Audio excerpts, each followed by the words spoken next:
वादविवाद प्रतियोगिता 2083। यस चक्रवर्ती ल कलेजद्वारा आयोजित अन्तर्गत बीएलएलबी प्रथम वर्षका विद्यार्थीहरूबीच आयोजना हुन गइरहेको अन्तर् बीएलएलबी प्रथम वर्ष वादविवाद प्रतियोगिता 2083 सम्बन्धी विधायक बमोजिमको सूचना प्रकाशित गरिएको छ। प्रतियोगितामा सहभागी सम्पूर्ण विद्यार्थीहरूले तोकिएको समय, नियम तथा मापदण्डको पूर्ण पालना गर्नु हुन अनुरोध गरिन्छ।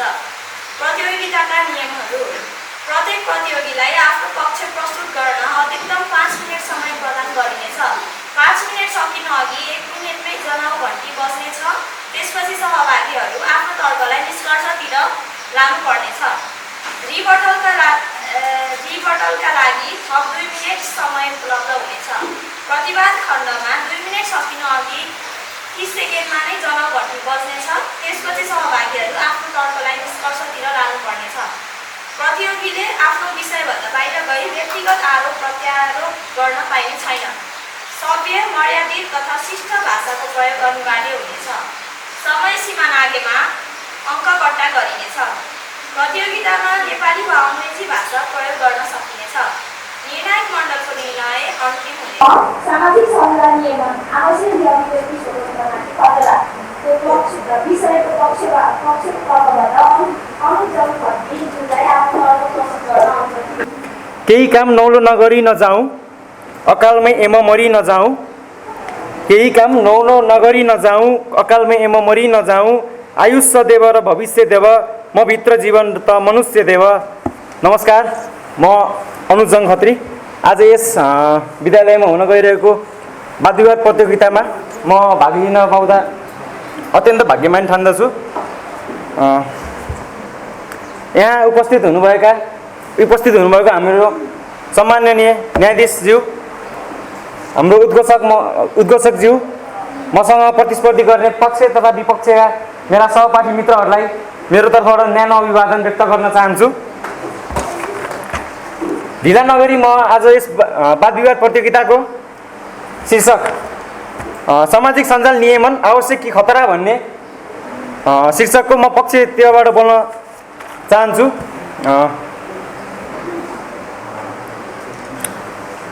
सामाजिक सञ्जाल केवल मनोरञ्जन र समाज निर्माण र विनाशको दुवैको शक्तिशाली हतियारको रूपमा मानिन्छ।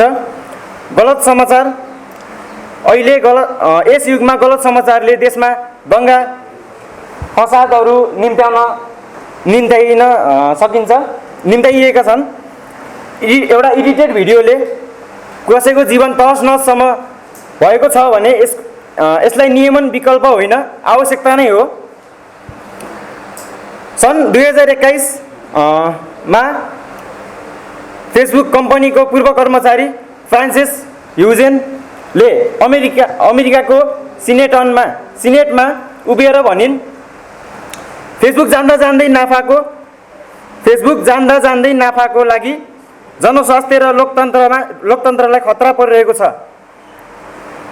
यो केवल अफवाह मात्र होइन कि कम्पनीको भित्रैको तथ्य सत्य र भित्री कागजातबाट ल्याइएको हो। त्यस दिन सामाजिक सञ्जाल एउटा न्युट्रल प्लेटफर्म मात्र नभएर एउटा असाधारण शक्तिशाली जिम्मेवारीविहीन शक्ति हो, जसलाई दिशा निर्देशन दिनु आजको ठुलो आवश्यकता हो।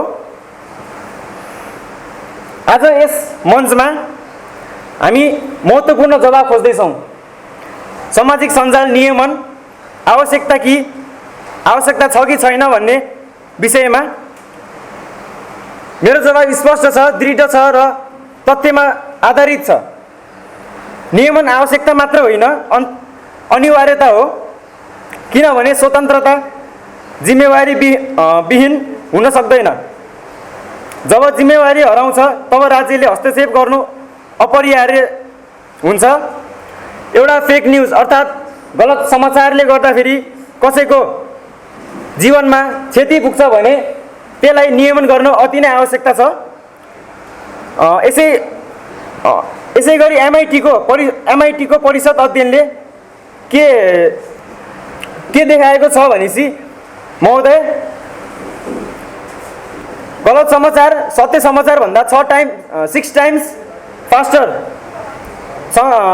प्रसारण भइरहेको छ। श्रीमान महोदय 6 गुना। यो मात्र युरोप र अमेरिका मात्र होइन कि विश्वभरि नै 6 गुनाको रफ्तारले यो कुदिरहेको छ। फेक न्युज र misinformation, cyber crime, online abuse जस्ता साइबर बुलिङ, रिभेन्ज कन्टेन्टले गर्दाखेरि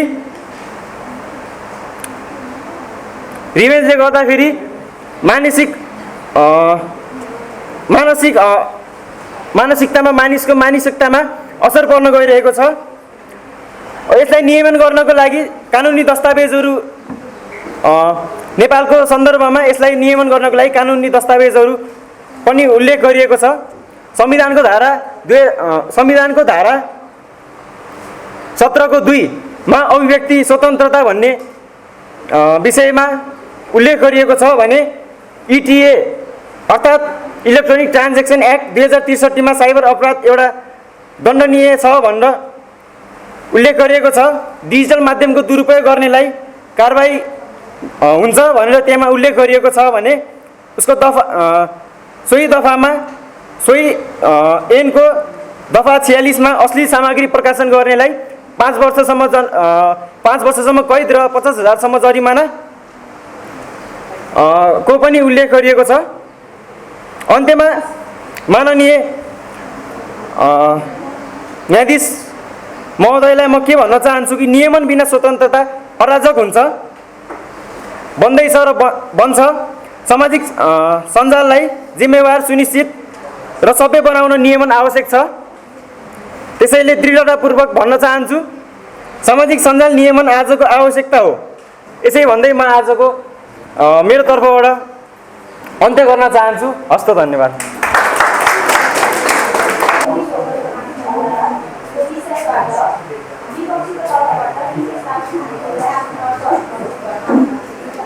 भन्ने महात्मा गान्धीको कोटलाई लिएर आज एक वाद विवादमा म सुरु गर्न चाहन्छु। आदरणीय शिक्षक मण्डल तथा मेरा साथीभाइहरू, मेरो वाद विवादको टपिक छ सामाजिक सञ्जाल नियमन अभिव्यक्ति स्वतन्त्रमाथि हानि। यस विषयमाथि हाम्रो साथी अनुजले पनि अघि भने उहाँ पक्षमा हुनुहुन्थ्यो र सामाजिक सञ्जाल नियमन गर्नुपर्छ, नत्र धेरै मिसयुज हुनेछ र मिसइन्फर्मेसनले गर्दा देशको लागि हानि हुन सक्नेछ भनेर उहाँले भन्नुभयो। यसको विपक्षको लागि म केही तर्कहरू व्यक्त गर्न चाहन्छु। सामाजिक सञ्जाल भनेको अहिले हाम्रो बेसिक निड जस्तो भइसकेको छ। बिहान उठ्नेदेखि बेलुका सुतुन्जेलसम्म हामी इन्स्टाग्रामको रिल नै स्क्रोल गरिरहेको हुन्छौँ र यो हाम्रो डेली लाइफको एक पार्ट नै भइसकेको छ।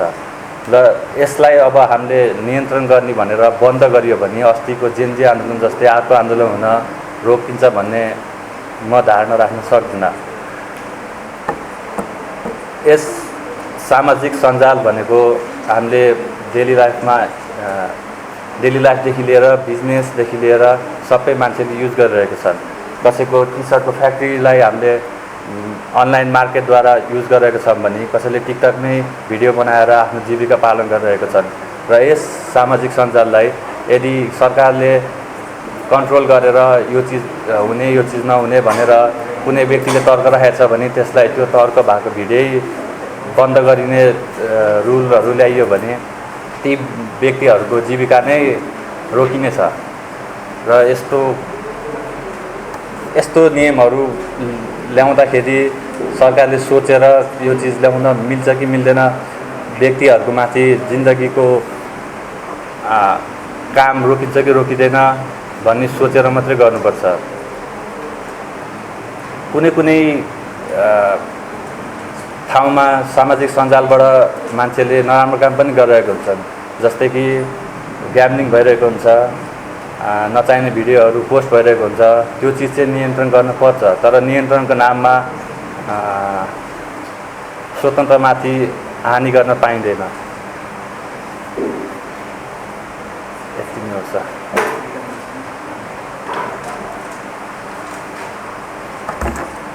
मेरो वाद विवाद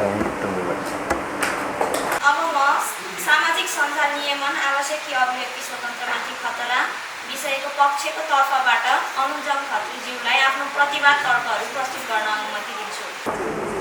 मेरो पूर्ववक्ता मित्रले भर्खरै भनेर जानुभयो कि फ्रिडम अफ स्पिचको बारेमा एउटा कुरा भनेर जानुभएको छ। उहाँले ग्याम्लिङको पनि कुरा ल्याउनु भएको थियो, अनलाइन ठगी त्यस्तो कुरा पनि ल्याउनु भएको थियो। त्यसलाई चाहिँ म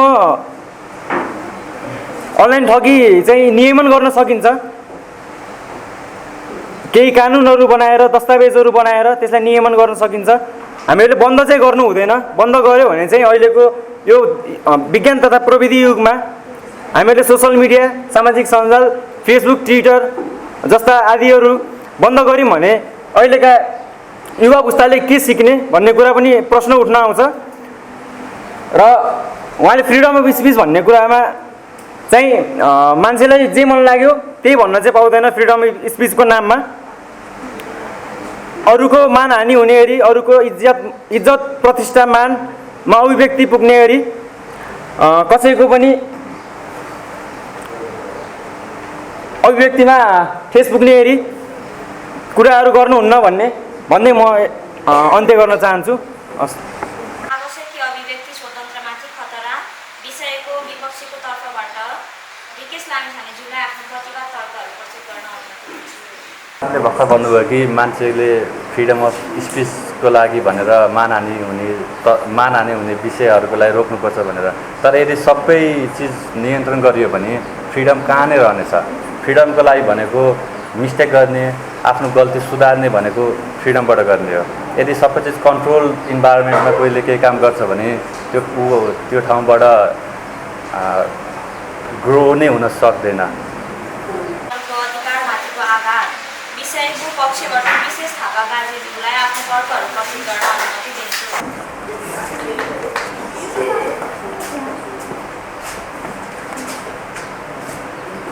नमस्ते श्रीमान, म वक्ता विशेष थापा गाजी।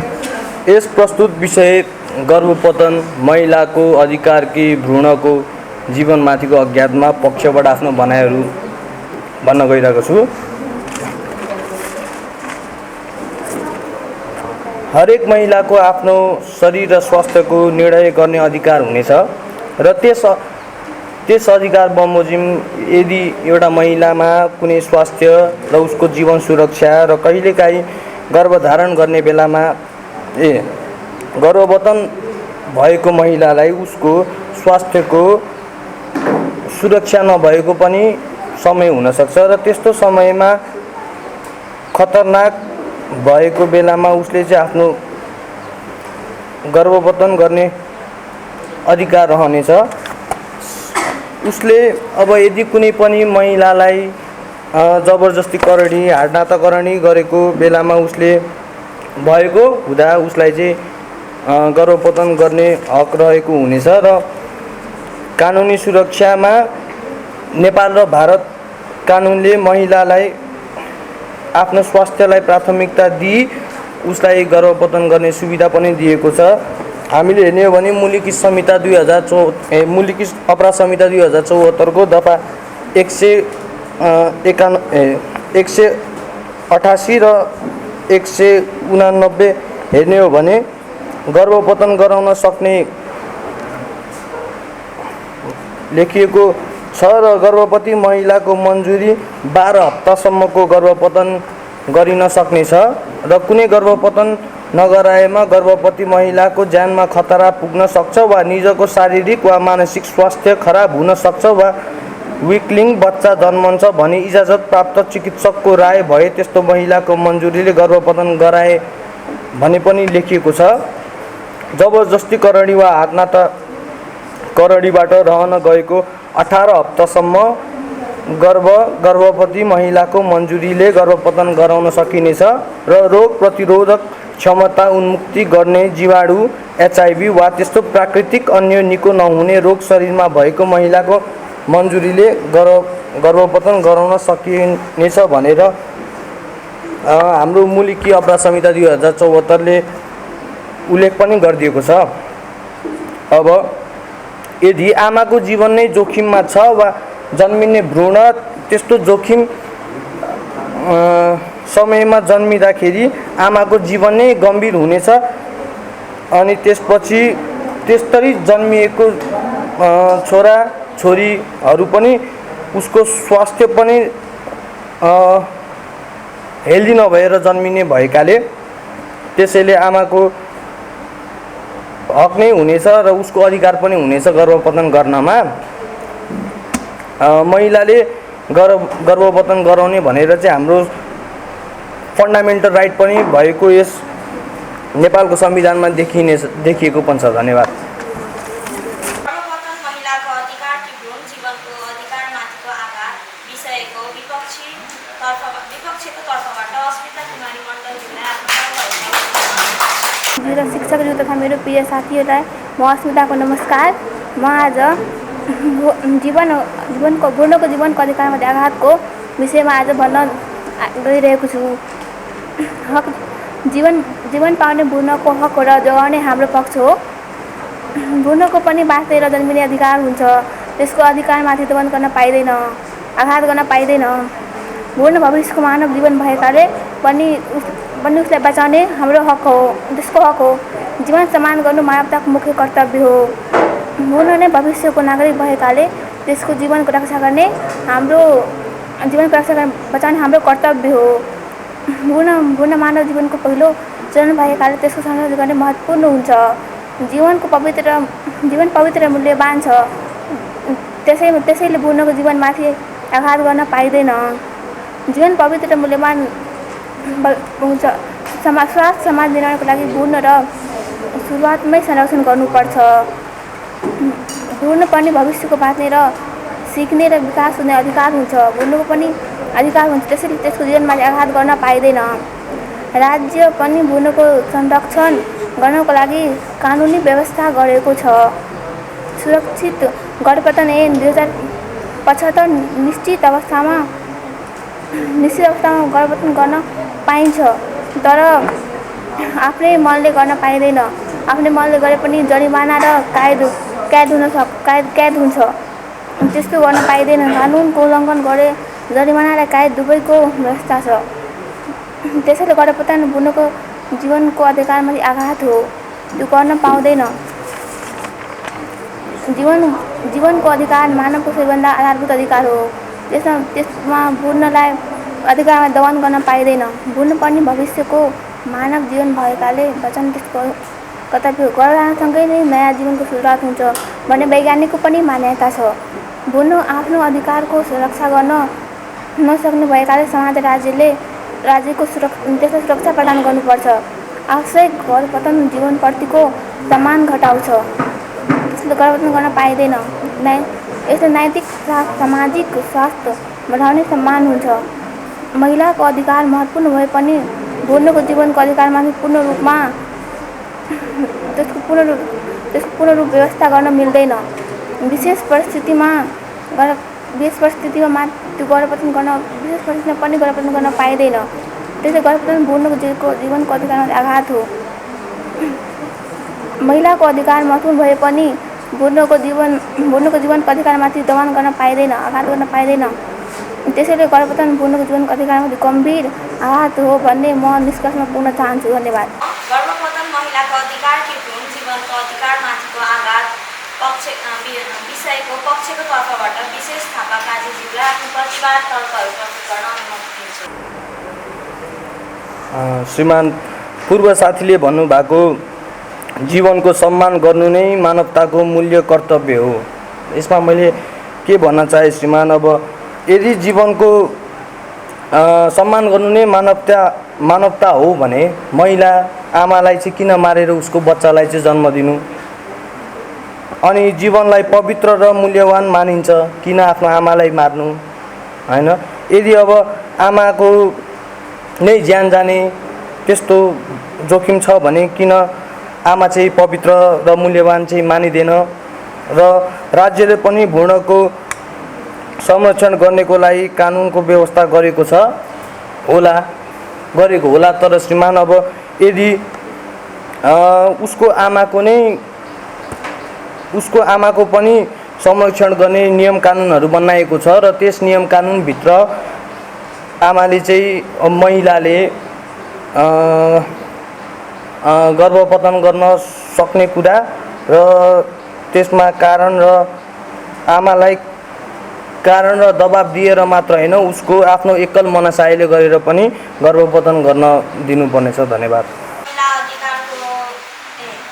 गर्भपतन महिलाको अधिकार कि भ्रूण जीवनको अधिकारमाथिको आघात विषयको विपक्षीको तर्फबाट अस्मिता कुमारी मण्डलजीले आफ्नो प्रतिभा तर्फहरू प्रस्तुत गर्न अब म सहमत छैन, किनभने महिलामाथि बलात्कार भयो अरू केही भयो भने त्यो कानुनको सहायता लिनुपर्छ र स्वास्थ्य जाँच गराउनुपर्छ। त्यसरी नै गर्भपतन गरेर भ्रूणको हत्या गर्नु राम्रो कुरा होइन। त्यसको जीवनमाथि आघात हो, त्यसको अधिकारमाथिको दमन भयो, त्यो गर्न पाइँदैन। यति भन्दै म गर्न चाहन्छु। धन्यवाद। अब म विद्यार्थी राजनीति नेतृत्व उत्पादनको प्रयोगशाला कि शैक्षिक प्रदूषण विषयको पक्षबाट ओसिन मगरज्यूलाई आफ्नो तर्फहरू प्रस्तुत गर्न आदरणीय निर्णायक मण्डल, सम्मान्य शिक्षकवर्ग तथा उपस्थित सम्पूर्ण साथीहरूलाई म उसिन तर्फबाट सादर नमस्कार। आज म विद्यार्थी राजनीति नेतृत्व उत्पादनको प्रयोगशाला हो भन्ने पक्षमा बोल्दैछु। मेरो विचारमा विद्यार्थी राजनीति कुनै प्रदूषण होइन, यो भविष्यका नेता बन्ने महत्त्वपूर्ण माध्यम हो। पहिलो कुरा, विद्यार्थी राजनीतिले नेतृत्व सिकाउँछन्। विद्यार्थीहरूले निर्णय लिने,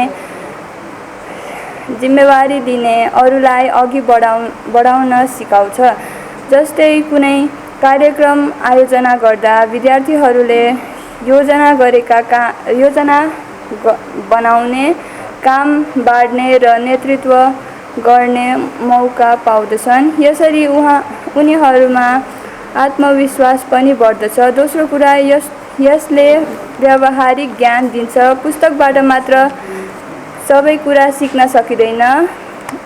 विद्यार्थी राजनीतिले बोल्ने तरिका, अरूसँग मिलेर काम गर्ने र समस्याको समाधान गर्ने तरिका सिकाउँछन्। यी सिपहरू भविष्यमा धेरै उपयोगी छन्। तेस्रो कुरा यो विद्यार्थीहरूको आवाज हो। यदि विद्यालयमा कुनै समस्या पर्यो भने विद्यार्थीहरूले आफ्नो कुरा राख्न सक्नुपर्छ। विद्यार्थी राजनीति यस्तो प्लेटफर्म हो जहाँ हामी आफ्नो अधिकारको लागि बोल्न सक्छौँ। चौथो कुरा, यसले लोकतन्त्र सिकाउँछ। मतदान गर्ने, प्रतिनिधि छान्ने अधिकार र कर्तव्य भन्ने यो सबै कुरा यहाँबाट सिकिन्छ। यसले हामीलाई भविष्यमा जिम्मेवारी नागरिक बनाउँछ। विद्यार्थी राजनीति बिना नेतृत्व विकास अधुरो रहन्छ। यसैले विद्यार्थी राजनीति हटाउनु समाधान होइन, यसलाई सही तरिकाले प्रयोग गर्नुपर्छ। अन्त्यमा म भन्न चाहन्छु, विद्यार्थी राजनीति प्रदूषण होइन, यो भविष्यका सक्षम नेता बन्ने प्रयोगशाला हो। धन्यवाद। विद्यार्थी राजनीति नेतृत्व उत्पादनको प्रयोगशाला कि शैक्षिक प्रदूषण विषयको विपक्षीको तर्फबाट सरिना शाहज्यूलाई आफ्नो तर्फहरू प्रस्तुत गर्न के शिक्षा कमजोर बनाएर राज्य बलियो बन्न सक्छ त? आदरणीय निर्णायकज्यूहरू, गुरुवर्ग र उपस्थित सम्पूर्ण महानुभावहरूमा म सना शाहको तर्फबाट नमस्कार छ। आज म विद्यार्थी राजनीति नेतृत्व उत्पादनको प्रयोगशाला कि शैक्षिक प्रदूषण भन्ने विषयको विपक्षमा आफ्नो धारणाहरू प्रकट गर्दै गइरहेको छु। विद्यालय र कलेज भनेको ज्ञान, अनुशासन र उज्जवल भविष्य निर्माण गर्ने पवित्र स्थल हो। विद्यार्थीको पहिलो कर्तव्य भनेको अध्ययन गर्नु हो। तर शैक्षिक क्षेत्रहरूमा जब राजनीतिको प्रवेश हुन्छ तब विद्यालय पवित्र मन्दिर भने राजनीतिको आन्दोलन, हडताल र झगडाहरूको मैदान बन्न पुग्छ। आजको समयमा स्वतन्त्र विद्यार्थी युनियनहरूमा निकै गम्भीर प्रश्नहरू उठिरहेको छ। अहिलेको युनियन पार्टीहरू मूल राजनीतिक पार्टीको स्वार्थको एउटा गोटी मात्र बन्न पुगेको छ। युनियनहरूको काम अहिले राजनीतिक एजेन्डाहरूलाई लिएर हिँड्नु मात्रै हो। विद्यार्थीहरूको यस क्रियाकलापले कति धेरै क्याम्पसहरूमा अहिले हामीहरू हिंसा र द्वन्द्व मचिरहेको देख्न पाउँछौँ। अचम्मको कुरा त के छ भने नि, नाम स्वतन्त्र भए तापनि पार्टीहरूको हस्तक्षेपले गर्दा अहिले त स्वतन्त्रताको कुनै पनि नामोनिशान भेट्न पाउँदैनौँ। पछिल्लो समयमा विद्यार्थी सङ्गठनको काम भनेको नेताहरूको चाप्लुसी गर्ने, पार्टीको झन्डा बोकेर हिँड्ने, पार्टीलाई चुनावमा जिताउने जस्ता कामहरू मात्र भइरहेको छन्। यसले गर्दा राष्ट्रमा धेरै नकारात्मक कुराहरूको असर परिरहेको छ। यस्तै उदाहरणहरूमा एक उदाहरण छ, त्रिभुवन विश्वविद्यालयको समाजशास्त्र विभागमा चाहिँ विद्यार्थी सङ्गठनले तालाबन्दी गरिदिएको। त्यस तालाबन्दी पछिको झगडामा विश्वविद्यालयको उपप्राध्यापक प्रेम चलाउने माथि ज्यान मारा हमला भएको पनि छ। त्यस्तो उदाहरण पनि हामीले अहिले देख्न पाएको छौँ। त्यसै गरी पूर्वाञ्चल विश्वविद्यालयको सेवा आयोजकका अध्यक्षलाई समेत कालो मोसो दलेका छन् विद्यार्थी सङ्गठन नेभी सङ्घको विद्यार्थीहरूले। र त्यसै गरी सोभीको चुनावको बेला आरआर क्याम्पसमा खुकुरी प्रहार समेत भएको छ। के यो प्रहार गर्ने, हिंसा गर्ने नै युनियनको मुख्य उद्देश्य थियो? त्यो कता पनि थिएन। युनियनको मुख्य उद्देश्य, उसको बन्ने उद्देश्य नै विद्यार्थीको शिक्षा आर्जना गर्ने थियो। तर अहिले विद्यार्थी युनियनहरू आफ्नो उद्देश्यबाट भड्केर राजनीतिको एजेन्डा, पार्टीको एजेन्डाहरूलाई बढाउने, चुनावमा जिताउने नेताहरूको चाप्लुसी गर्न मात्रै पुगेको छन्। यसले गर्दा अहिले राष्ट्रमा एकदमै नकारात्मक कुराहरू बढिरहेको छ। त्यसै गरी जो पहिला मानिसहरूले भन्थे कि विद्यार्थीहरूले राजनीति नगरेपछि देशको उनीहरूमा नेतृत्वदायी क्षमताहरू कसरी विकास हुन्छ, उनीहरू कसरी नेतृत्व गर्न सक्छन् भन्नेहरूको मुखमा बालेन, सोभिता, तोसिमा जस्ताहरूले झापड दिएका छन्। उनीहरूले कुनै पनि राजनीतिक मा नलागेर, कुनै पनि विद्यार्थी राजनीतिमा नलागेर अहिले देश चलाउन सक्षम भएका छन्। यिनीहरू हाम्रो लागि स्पष्ट उदाहरण हुन्, जसले हामीलाई स्पष्ट गर्छन् कि राजनीति देश चलाउनको लागि विद्यार्थी राजनीतिमा हुनैपर्छ भन्ने हुँदैन। यति भन्दै म आफ्नो यही उतार्न चाहन्छु। विद्यार्थी राजनीति नेतृत्व उत्पादनको प्रयोगशाला कि शैक्षिक प्रदूषण विषयको पक्षको तर्फबाट असित मगरज्यूलाई आफ्नो प्रतिभा तर्कहरू प्रस्तुत गर्न अनुमति दिन्छ। पक्षले भनेका समस्या वास्तविक हुन्, तर समस्या विद्यार्थी राजनीति होइन, त्यसको गलत प्रयोग हो। गलत अभ्यासलाई सुधार्ने हो कि पुरै प्रणाली नै हटाउने हो? यदि विद्यार्थी राजनीति गलत हो भने देशका प्रधानमन्त्री, मन्त्री र नेताहरू कहाँबाट जन्मिए? राजनीति जनेको के हो यो? खोइ छैन त राजनीति जनेको। धन्यवाद। शैक्षिक प्रदूषणको विषयको विपक्षीको तर्फबाट सलिना समाजज्यूलाई आफ्नो प्रतिभा तर्कहरू प्रस्तुत गर्न। साथी मित्रले भन्नुभयो कि योजना बनाउन, कानुनको बारेमा जान्न र नेतृत्वमा भाग लिन भन्ने राजनीति चाहिन्छ। म भन्न चाहन्छु, हाम्रो विद्यालयमा कानुनको बारेमा पढाउन सामाजिक विषय राखिएको छ। योजना बनाउन सिकाउन विद्यार्थीलाई विभिन्न क्रियाकलापमा सहभागी गराइन्छ र नेतृत्व गर्न बारे त्यसको लागि हाम्रो कानुन पढ्ने अगाडि बढ्न सक्छौँ। त्यसको लागि कुनै पनि राजनीतिक दलहरूमा पछि परेर कुनै नेताको पछि लाग्नुको आवश्यक कुनै पनि छैन। हामीले आफ्नो पढाइ, हामी कानुन विषय पढेर एउटा कानुन जान्ने विद्यार्थी छौँ। हामीले आफ्नो समाजमा कानुन सिकाउन सक्छौँ। त्यसको लागि राजनीतिक दलहरूको पछि लाग्नु, नेताहरूको चाप्लुसी गर्नको कुनै आवश्यक छैन। धन्यवाद। वैदेशिक लगानी अवसरको निर्भरता विषयको पक्षको तर्फबाट सुमिरन राईज्यूलाई आफ्नो तर्कहरू प्रस्तुत गर्न अनुमति दिन्छु। आदरणीय निर्णय मण्डल तथा मेरा प्यारा साथीहरूलाई मेरो न्यानो अभिवादन। आज यो वाद विवाद प्रतियोगितामा वैदेशिक लगानी अवसर भन्ने विषयमा पक्षको तर्फबाट आफ्नो तर्क राख्न गइरहेको छु। पहिला भन्नुपर्दा वैदेशिक लगानी अवसर भन्नाले के हो त? वैदेशिक लगानी अवसर भन्नाले विदेशी व्यक्ति कम्पनी र संस्था कुनै पनि अन्य देशमा पुँजी लगानी गर्न पाउने सम्भावना तथा क्षेत्रलाई जनाउँछ। यस वैदेशिक लगानी अवसर केवल पुँजी भित्राउने मात्र माध्यम मात्र नभई यो राष्ट्रको आर्थिक रूपान्तरण, रोजगारी सिर्जना र आधुनिक विकासका आधार हो। ठुलो जलविद्युत आयोजना निर्माण गर्नका लागि आधारित स्रोत साधनले मात्र सम्भव हुँदैन। त्यसका लागि वैदेशिक आर्थिक लगानी तथा स्रोत साधनको भर पर्नुपर्छ। त्यसैले वैदेशिक लगानी आवश्यकता छ।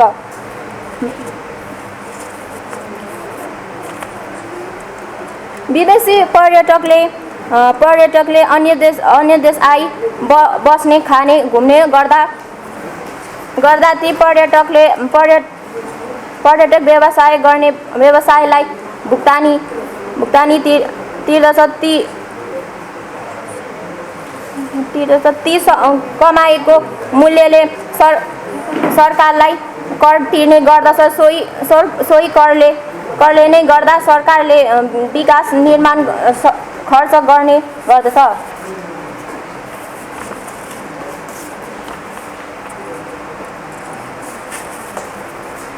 वैदेशिक लगानी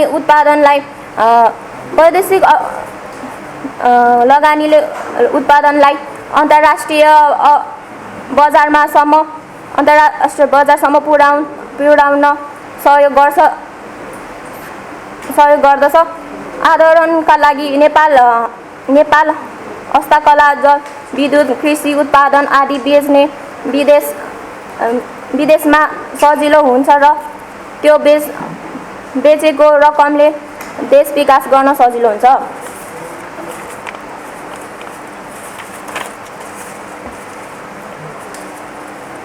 वैदेशिक लगानीले उद्योगीकरणमा नि सहयोग पुर्याएको छ। नयाँ उद्योग स्थापना गर्न र पुरानो उद्योगलाई आधुनिक बनाउन सहयोग पनि गर्दछ। यसले उत्पादन, विद्युतीय रोजगारी सिर्जना, सिप विकास तथा आर्थिक वृद्धि गर्न मद्दत पुर्याउँछ। देशमा नयाँ उद्योग, कम्पनी र परियोजनाका स्थापना गर्छ जसले रोजगारीका अवसर बढाउँछ। उदाहरणका लागि सूचना प्रविधि, पर्यटन, उद्योग र सेवा क्षेत्रमा विदेशी लगानी आएपछि कर्मचारीहरूले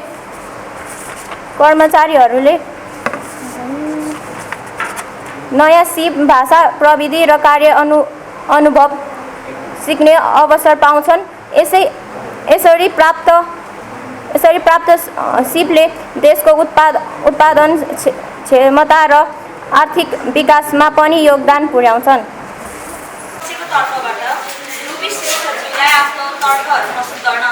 आदरणीय सभापति महोदय, सम्मानीय निर्णायक मण्डल र गुरुजन तथा यहाँ उपस्थित सम्पूर्ण महानुभावहरूमा म रुबी श्रेष्ठको तर्फबाट हार्दिक नमस्कार।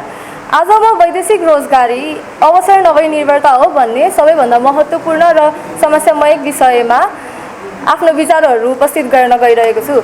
नेपाल एउटा विकास हुँदै गइरहेको देश हो। यहाँ हरेक वर्ष हजारौँ लाखौँ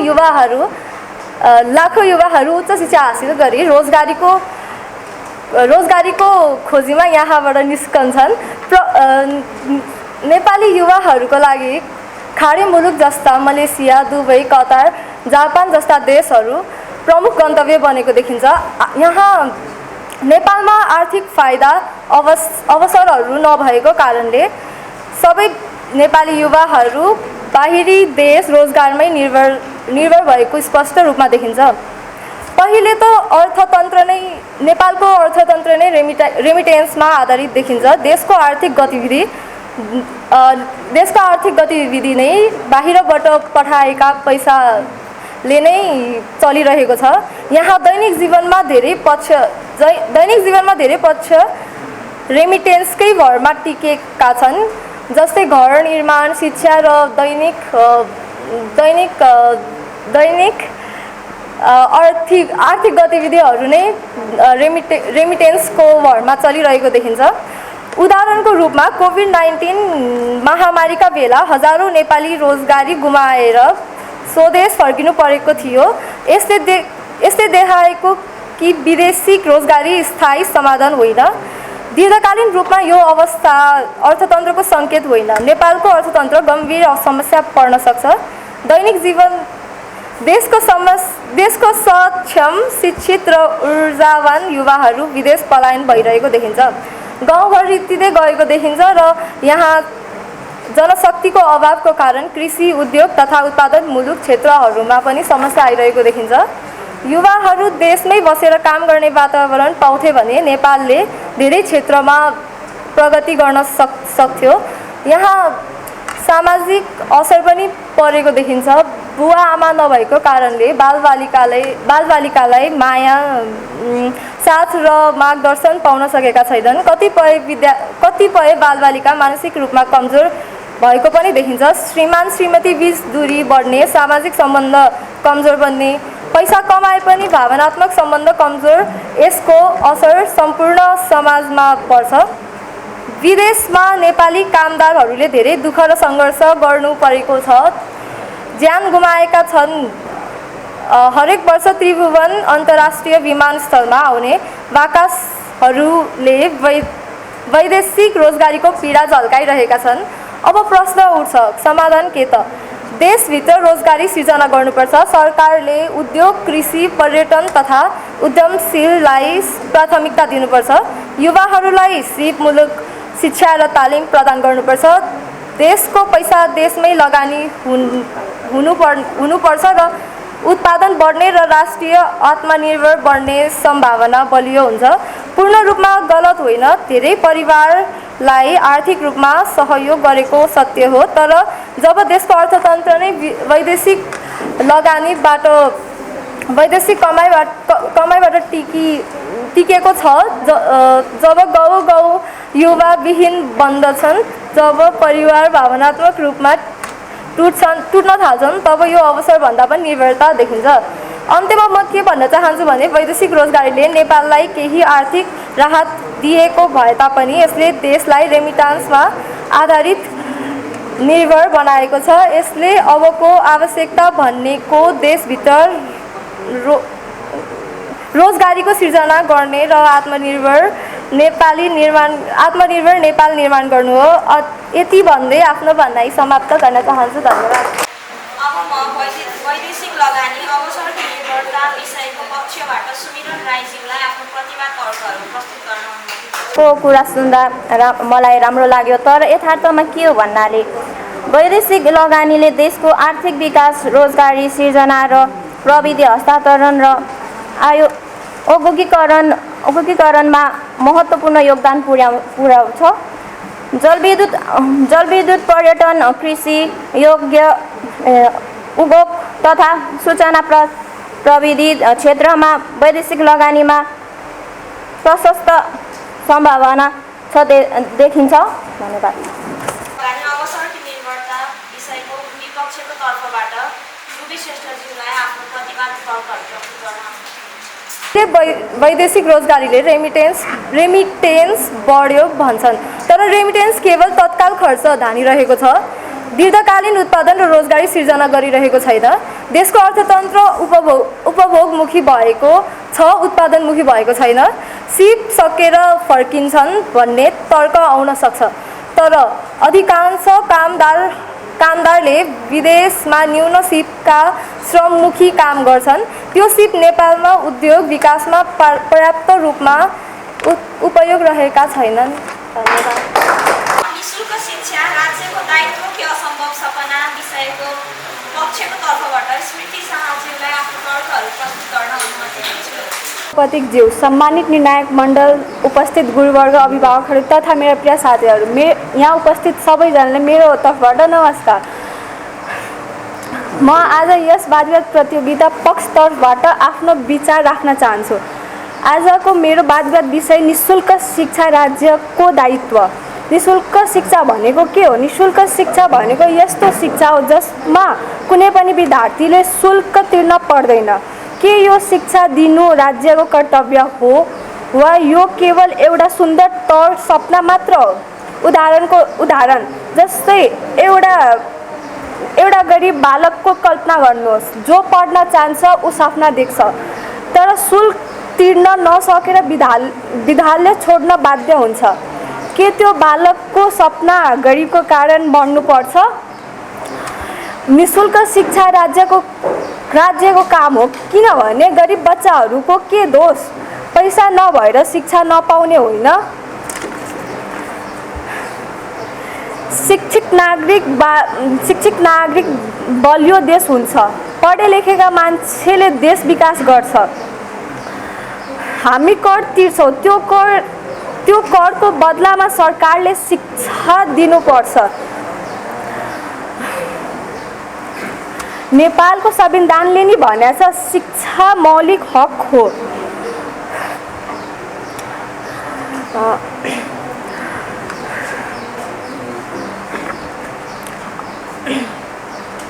अन्तमा मैले आफ्नो पक्ष मुख्य तर्फ प्रस्तुत गरेछु। धन्यवाद। राज्यको दायित्व कि असम्भव सपना विषयको विपक्षको तर्फबाट सुशान्त माननीय निर्णायकज्यू, शिक्षक र मेरा प्रिय र प्यारा साथीहरूलाई मेरो नमस्कार। र साथसाथै म चक्रवर्ती हाबी कलेजलाई नि मेरो धन्यवाद दिन चाहन्छु हामीलाई यो अवसर दिएकोमा। मेरो साथीले धेरै राम्रो र आकर्षक तर्कहरू भन्नु त भने हाम्रो, तर त्यति मात्र हो र मलाई चाहिँ लागेन। कर त सबैले तिर्ने हो, तर त्यो करले मात्र हाम्रो निःशुल्क शिक्षा सम्भव होला र? हामीले स्कुल कलेजको शुल्क मात्र घटाएर हुन्छ र? मैले यसमा चाहिँ केही तर्कहरू मेरोमा राख्न चाहेँ। म विपक्षी, मेरो पहिलो तर्क के हुन्छ भन्दा आर्थिक अवस्थामा हेर्ने हो भने निःशुल्क शिक्षा साँच्चैमै निःशुल्क हो र? मलाई चाहिँ लागेन। अब हामीले दीर्घकालीन हिसाबले सोच्ने हो भने चाहिँ स्कुलमा फी मात्र घटाएर हुँदैन। त्यो स्कुलमा टिचर खटाउनु पऱ्यो, स्टुडेन्ट ल्याउनु पऱ्यो, स्टुडेन्टलाई चाहिँ अब त्यहाँ फीहरू दिनु पर्ला, म्यानेजमेन्ट दिनु पर्ला, ल्याबोरेटरी दिनु पर्ला, अन्य कुराहरू हो नि। त्यो पनि त सरकारले वार्षिक पछि पैसा खटाउनु पऱ्यो नि त, होइन र? त्यही भएर निःशुल्क सुन्नमा राम्रो लाग्यो नि, काहीँ न काहीँबाट तिर्नकै हुन्छ। त्यो अब निःशुल्क शिक्षालाई निःशुल्क बनाउने भने युनेस्कोले भनेको छ बजेटको 4 देखि 6% चाहिँ छुट्यायो है भनेर। नेपालले त्यो अहिले पुरा गर्न सकेको छैन। 3.7% मात्र छुट्याउन सक्यो। बजेटमा हेर्ने भने चाहिँ 15 देखि 20% छुट्यायो भने चाहिँ निःशुल्क होला है भन्ने कुरा छ युनेस्कोकै। तर नेपालमा 10.7% मात्र भयो। अब त्यसमा नै कति पैसा साँच्चैमै स्कुलमा जाने हो, शिक्षामा जाने हो, त्यो थाहा भएन। यो साथसाथै मैले अर्को तर्कमा के राखेँ भन्दा कर त चाहियो, पैसा चाहियो स्कुल चलाउनलाई, कलेज चलाउनलाई। पैसा कहाँबाट आउँछ त? निःशुल्क शिक्षा साँच्चैमै निःशुल्क चाहिँ हुँदैन है। अब निःशुल्क शिक्षा दिनु छ भने त्यो पैसा त कहीँबाट ल्याउनु पर्ला। त्यसको अब स्वास्थ्यबाट काट्नु पर्ला या हाम्रो बाटोघाटोबाट काट्नु पर्ला, अनि बल्ल निःशुल्क शिक्षा आउने हो। अब अहिलेको अवस्थामा नेपाल एउटा गरिब देश, त्यसमा अब नेपालले सक्ला र? अहिले त हाम्रो शिक्षा भन्दा नि अरू अन्य कुराहरू छन्। स्कुल मात्र बनायो, जोड्यो, टिचरहरू खटायो, तर स्कुलसम्म पुग्नलाई बाटै छैन, बिजुली छैन भने त्यो साँच्चैमै एउटा गुणस्तरीय शिक्षा हो र? मेरो हिसाबमा चाहिँ लागेन। अब तेस्रोमै सामाजिक हिसाबले हेर्ने हो भने चाहिँ अहिले हाम्रो समाजमा एउटा के सोच छ भन्दा चाहिँ 2 रुपियाँ बढी तिरौँला तर गुणस्तरीय शिक्षा पाउँला या केही पनि पाउँला। त्यसो भए स्कुल खुल्यो, बाटो पनि बन्यो अरे, ल अरू सेक्टरबाट पैसा काटेर स्कुल पाउँ, निःशुल्क पारौँला।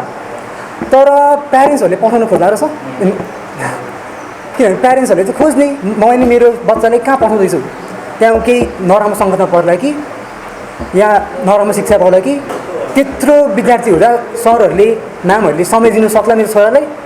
त्यो भएर नि शुल्क शिक्षा भयो नि, चल्ला कि नचल्ला त्यो थाहा भएन। अब यसमा इक्जाम्पलहरू हेर्ने भने चाहिँ श्रीलङ्कामा 2022 सालमा आन्दोलन बित्यो है, नि शुल्क शिक्षा भएपछि त त्यो शिक्षा सिधै सरकारसँग जोडिने भयो।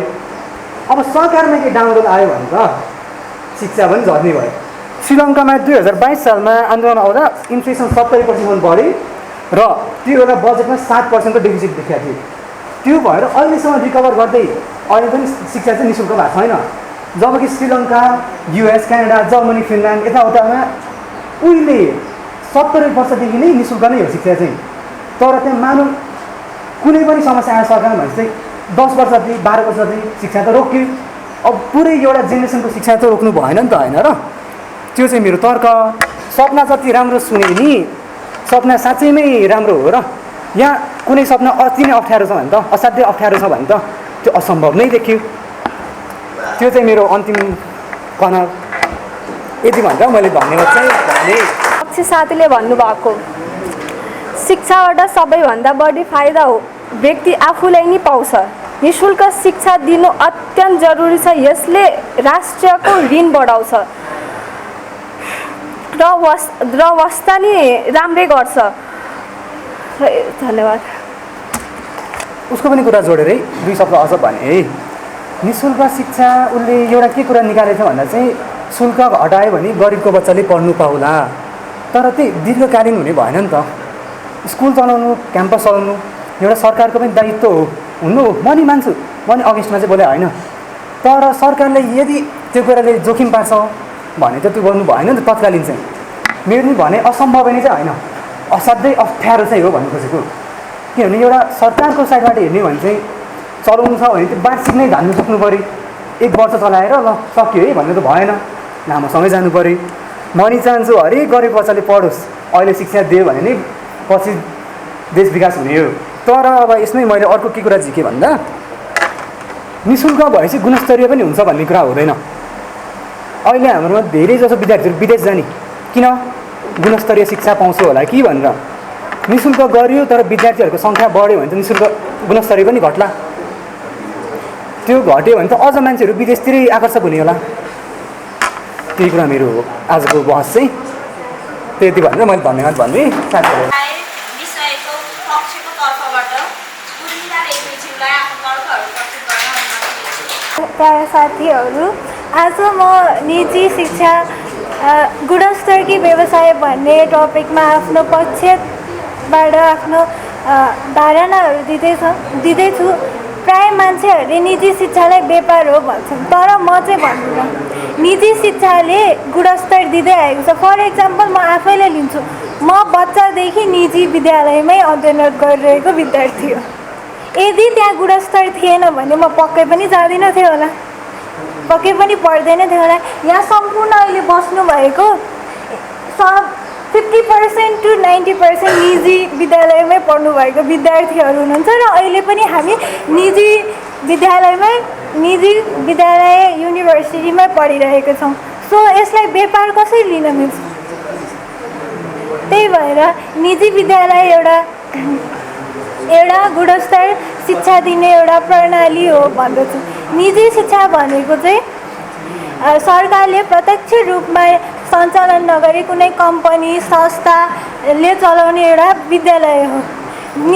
निजी शिक्षाले computer class, smart boards, different kind of एक्टिभिटिजहरू सिकाउँदै आएको छ, जसले सेल्फ कन्फिडेन्स आफूभित्र के छ, मैले आफ्नो हबिजहरूलाई कसरी अगाडि लान सक्छौँ भन्ने कुरा सिकाउँदै आएको छ। अहिले पनि म यहाँ अगाडि आएर बोलिरहेको छु। किन बोलिरहेको छु? निजी विद्यालयबाट पढेको जुन मेरो सेल्फ कन्फिडेन्ट बिल्ड भयो नि त, त्यही भएर। नेपाल संविधान 72 धारा 31 अनुसार शिक्षाको हक सबैलाई छ। त्यो हकको सदुपयोग गर्दै निजी विद्यालयहरूले सम्पूर्ण विद्यार्थीहरूलाई गुणस्तर शिक्षा प्रदान गर्दै आउनुभएको छ। कतिपय मान्छेहरू भन्न सक्ला निजी शिक्षा त व्यापार हो, तर शिक्षकहरूलाई तलब कसरी दिने? कम्प्युटर क्लास हुन्छ, कम्प्युटरको लागि पैसा कहाँबाट दिने? डिफ्रेन्ट टाइप्स अफ यो टुर हुन्छ, टुर गराउनलाई पैसा कहाँबाट ल्याउने? त्यो त एउटा लगानी गरेपछि त गुणस्तर शिक्षा दिएकै छ नि त होइन? त्यसको लागि त त्यो एउटा सोर्स अमाउन्ट लिएको मात्रै हो। हस्पिटलहरूले पनि त राम्रो उपचार दिनलाई राम्रै मूल्य लिइरहेका छन् नि त। त्यही भएर राम्रो शिक्षा दिनलाई एउटा सर्टेन अमाउन्ट लिनु नराम्रो हो जस्तो मलाई लाग्दैन। अनि के अरे ढुङ्गा बाल्दा गिटी बोकिरहेका अभिभावकहरूले पनि आफ्नो सन्तानहरूलाई प्राइभेट बोर्डिङ स्कुलमा भर्ना गर्न चाहन्छन्। पक्कै पनि त्यो पसिना बगाएर कमाएको पैसा उनीहरूले वेस्ट गर्नलाई त्यहाँ पठाएको होइन होला। उनीहरूले राम्रो शिक्षा पाउँछन्, भोलि विदेश जान्छन्, राम्रो इङ्ग्लिस बोल्छन् भनेर त पठाएको होला नि। सो यति भन्दै मेरो 2 शब्द यही अन्त गर्न चाहन्छु। व्यवसाय विषयको विपक्षीको तर्फबाट खुशबु यादवजीलाई आफ्नो तर्कहरू प्रस्तुत गर्न अनुमति दिन्छु। गुरुवर्ग तथा मेरा प्यारा साथीहरू, आज म निजी शिक्षा व्यवसाय हो भन्ने विषयमा आफ्नो तर्क राख्न गइरहँदा आफूलाई आभारी ठानेको छु। वास्तवमा भन्ने हो भने शिक्षा भनेको मानव विकासको मूलभूत आधार हो। अहिले शिक्षालाई हेर्नुहुन्छ भने कुनै पनि स्कुल, कलेज, प्राइभेट संस्थाले हेर्नुहुन्छ भने स्कुल युनिफर्म पनि प्रिस्क्राइब टेलर सहित प्रिस्क्राइब गरेको हुन्छ कि यो टेलरमा गएर हाम्रो युनिफर्म सिलाउनु पर्छ। वास्तवमा भन्ने हो भने अहिले टेलर धेरै छ, तर एउटा सामान्य टेलर हेर्नु अनि त्यो कलेजले प्रिस्क्राइब गरेको टेलरलाई हेर्नु, त्यो दुईटैमा धेरै डिफ्रेन्स छ। अनि त्यसपछि बुक के भन्छ एक्स्ट्रा एक्टिभिटी हरेक कुराको पैसा, हरेक कुरा धेरै महँगो हुन्छ प्राइभेट कलेजहरूमा। अनि हेर्नु कोही मान्छे यदि एमबिबिएस पढ्ने हो भने उसको फी चाहिँ 60 लाख हो। अनि किसान धेरै जसो सबै धनी त छैन, यदि एमबिबिएस पढ्ने मान्छे एमबिबिएस गरिबको बच्चाले पढ्ने इच्छा राखेको छ भने 60 लाख त्यसको प्यारेन्ट्सले सबैको प्यारेन्ट्सले हाम्रो सोसाइटी हेर्ने हो भने एफोर्ड गर्न सक्दैन। अनि त्यो के किसानको बच्चाले कसरी त्यो आफ्नो सपना साकार गर्न पाउँछन्? 60 लाख मात्र नभएर यहाँ त्यो के भन्छ होस्टेल बस्नु पर्यो। अनि होस्टेल बसेपछि 1 करोडमा जान्छ, त्यसको डिलले भनेको 1 करोड। अनि त्यो बिजनेस नभइकन त्यो शिक्षा त्यसलाई गुणस्तर कसरी भन्न सकिन्छ भन्नु त? त्यसपछि भन्ने हो भने हरेक कुरा यहाँ स्कुल निजी स्कुल कलेजमा महँगो छ। यति भन्दै म आफ्नो धारणा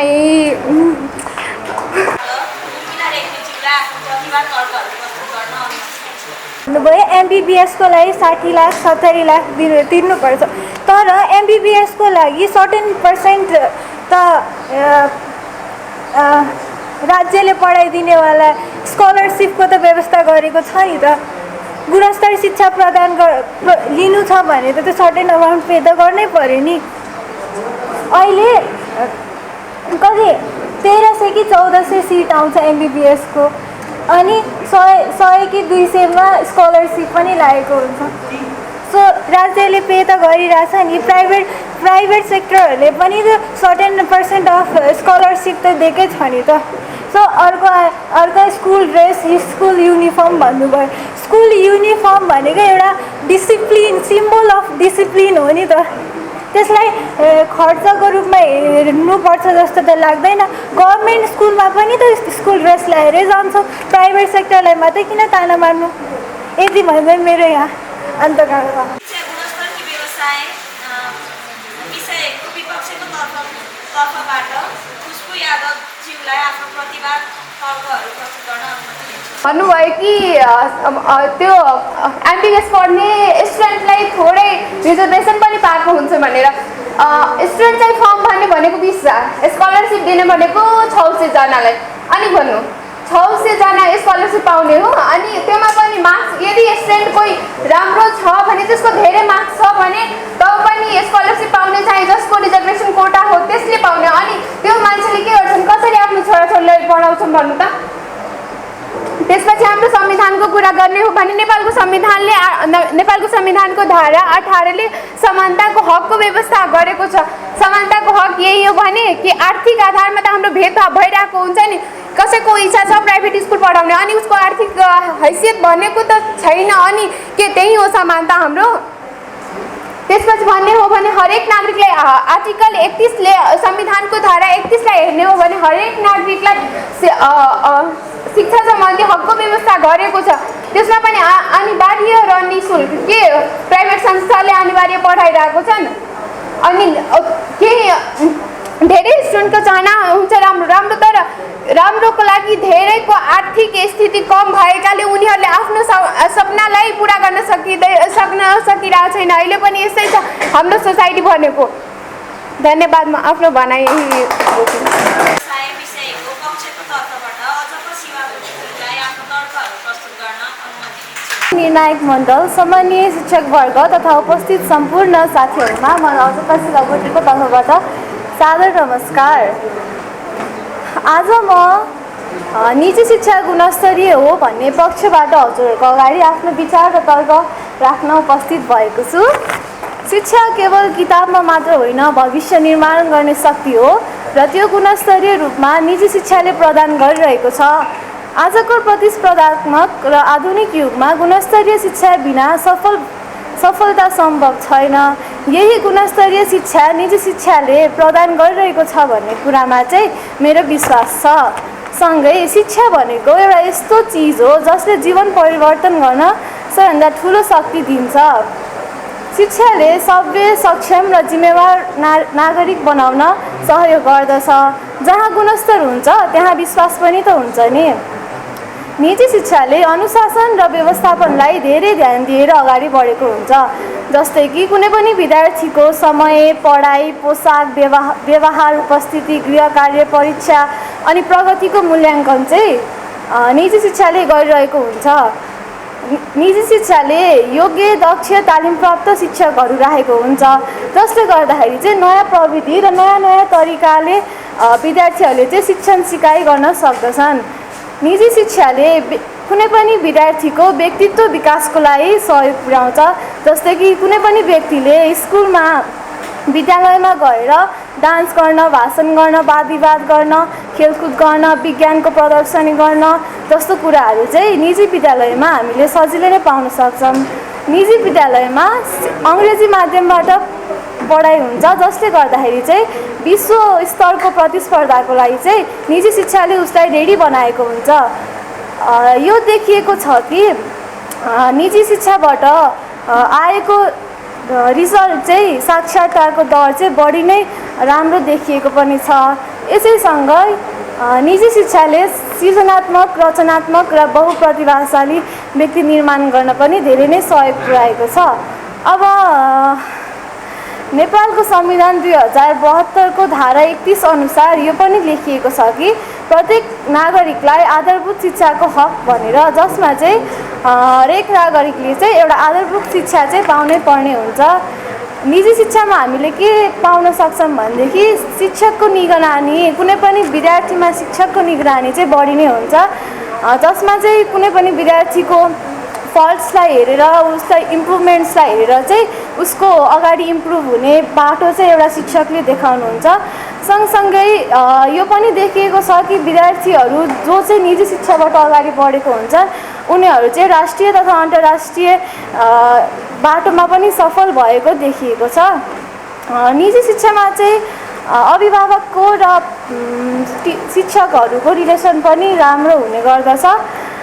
अन्त्यमा म यही भन्न चाहन्छु कि गुणस्तरीय शिक्षा भनेको केवल परीक्षा पास गराउने शिक्षा होइन, राम्रो सोच, क्षमता, अनुशासन, उज्जवल भविष्य निर्माण गर्ने शिक्षा हो। आधुनिक प्रविधि, योग्य शिक्षक, राम्रो वातावरण र प्रतिस्पर्धात्मक कारण निजी शिक्षा आजको आवश्यकता बनेको छ।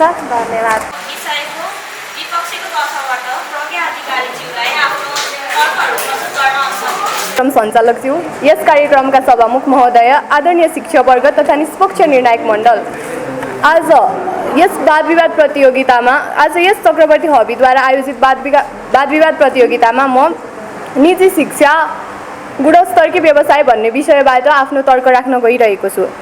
कुनै समय शिक्षालाई समाज सुधार्ने साधनको रूपमा लिइन्थ्यो, तर आज यो निजी शिक्षाको कारणले गर्दा यो एउटा व्यापारतर्फ लागेको तितो सत्य हाम्रो सामु नै छ। कुनै समय शिक्षा वा विद्यालयलाई एउटा शैक्षिक मन्दिरको रूपमा लिइन्थ्यो, तर आज यही शैक्षिक मन्दिर नाफाको बजार बन्न पुगेको छ। शिक्षा त समाजमा सबैलाई बराबर बनाउनु पर्ने आधार हुनुपर्ने थियो, तर आज त्यही आधार निजी विद्यालयले गर्दा धनी र गरिब बीच एउटा ठुलो पर्खाल उभ्याएको छ। आज निजी विद्यालयहरू एउटा यस्तो पसल बनेको छ कि जहाँ विद्यार्थीको गुणस्तर पैसामा किन्ने र बेच्ने गरिन्छ। पैसा भयो भने क्वालिटी एजुकेसन, पैसा भएन भने बेटर लक नेक्स्ट टाइम।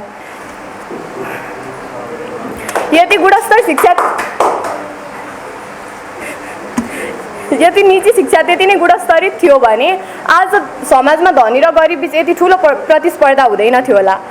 शिक्षा भनेको त एउटा फुल जस्तै हुनुपर्ने हो जसको सुगन्ध सबैमा समान रूपमा पुग्न सकोस्, तर आज निजी विद्यालयले गर्दा त्यस फुलबारीमाथि व्यवसायको काँडा उम्रिएको जस्तो देखिन्छ। अनि अहिलेको नेपालको सन्दर्भमा कुरा गर्ने हो भने अहिले कुनै निजी विद्यालयको विद्यार्थीले एसई वा +2मा A+ अथवा राम्रो अङ्क ल्याएर उत्तीर्ण गर्यो भने त्यो विद्यार्थीको फोटो होर्डिङ बोर्डमा टाँसेर सहरभरि यसरी प्रचार गरिन्छ कि मानौँ कुनै शिक्षा होइन चुनावी प्रचार भइरहेको छ। यो त गुणस्तर शिक्षा प्रदान गर्नुभन्दा पनि आफ्नो विद्यालयको ब्रान्डिङ गरे जस्तो देखियो। यति भन्दै म आफ्नो भनाइहरू यही टुङ्ग्याउन चाहन्छु। धन्यवाद। निजी शिक्षा गुणस्तरकी व्यवसाय विषयको पक्षको तर्फबाट अझका शिवाकोटीज्यूलाई आफ्नो प्रतिभा तर्कहरू प्रस्तुत गर्न होला। अब अहिलेको मोडर्न जमानामा चाहिँ अब निजी शिक्षालाई चाहिँ व्यवसायको रूपमा पनि लिएको छ होला, तर यो देखिन्छ कि अहिलेको अभिभावकहरूले चाहिँ आफ्नो छोराछोरीलाई चाहिँ निजी शिक्षामै हाल्न चाहिँ अगाडि अग्रसर बढेको देखिन्छ। सायद त्यो उहाँले निजी शिक्षाको गुणस्तर नै देखेर नै अभिभावकहरूले चाहिँ आफ्नो छोरछोरीलाई निजी शिक्षामा हाल्न खोज्नु भएको होला। अब धनी र गरिबको कुरा आउँदाखेरि चाहिँ निजी शिक्षामा चाहिँ 10% जतिलाई चाहिँ छात्रवृत्तिको व्यवस्था गरिएको छ, जसले गर्दाखेरि चाहिँ अब गरिबकै कुरा गर्ने भने उनीहरूले पनि अवसर पाउँछन् र आफ्नो क्षमतालाई अगाडि सार्न सक्छन्। अनि अब जस्तै कि निजी शिक्षा छ जुन चाहिँ व्यापारमा छ, गुणस्तर हुने निजी शिक्षा नै अगाडि बढिरहेको हुन्छ। अब गुणस्तर नदिने निजी शिक्षा छ भने त्यो चाहिँ लामो समय टिक्न सक्दैन भन्न चाहन्छु। अनि अर्को भनेको चाहिँ अब सरकारी टिचरहरूलाई यसो हेर्नु पर्दाखेरि उहाँको छोरीछोरी चाहिँ बोर्डिङमै पढिरहेको हुन्छन्, निजी शिक्षामै पढिरहेको हुन्छन्। त्यसको कारण पनि निजी शिक्षाको गुणस्तरतालाई नै अगाडि बढाएर भनिएको होला। अनि त्यति भन्दै म मेरो वाद विवादको पक्षबाट विषयको विपक्षको तर्फबाट प्रज्ञा अधिकारीज्यूलाई आफ्नो प्रतिभा तर्कहरू प्रस्तुत गर्न सरकारी विद्यालयमा पढाउने शिक्षकहरूको बच्चाहरू पनि प्राइभेट बोर्डिङमा पढ्छन् भनेर, तर त्यो त एउटा सर्टेन 10 क्लासहरूसम्म मात्र सीमित छ नि त। तर स्नातक तहको हिसाब गर्ने अनि यहाँमध्ये हामी कतिजनाको पनि हेर्ने हो भने स्नातक तहमा सरकारी विद्यालयमा निजी विद्यालयभन्दा धेर प्रतिस्पर्धा हुन्छ। यो हुनुको पछाडिको कारण चाहिँ किनभने निजी विद्यालयहरूमा एउटा सर्टेन लेभलसम्म, त्यो पनि जति बेरसम्म ब्रान्डिङ भयो स्कुलको त्यति बेरसम्म मात्र त्यो विद्यालयहरूले पढाइको हिसाबले भन्दा पनि त्यो विद्यालयको ब्रान्डिङ कस्तो भइरहेछ भन्ने हिसाबले भएको कारणले चाहिँ निजी विद्यालयहरूमा चाहिँ 10 सम्म मात्र हो। पछि स्नातक तहमा चाहिँ विद्यार्थीहरूको प्रतिस्पर्धा निजी विद्यालयमा भन्दा सरकारी विद्यालयहरूमा धेरै हुन्छ। यति भन्दै म मेरो भनाइ टुङ्ग्याउन चाहन्छु। धन्यवाद।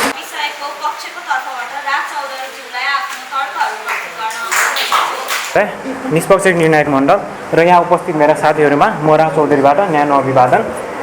आज म सत्यता कहिले झुक्दैन र तर्क कहिले रोक्दैन भन्ने मान्यताले आत्मसात गर्दै म आफ्नो अहिलेको ज्वलन्त विषय कारागार सजाय कि सुधार केन्द्र भन्ने विषयमा पक्षको तर्फबाट आफ्नो धारणाहरू र तर्कहरू व्यक्त गर्न यहाँ उभिएको छु।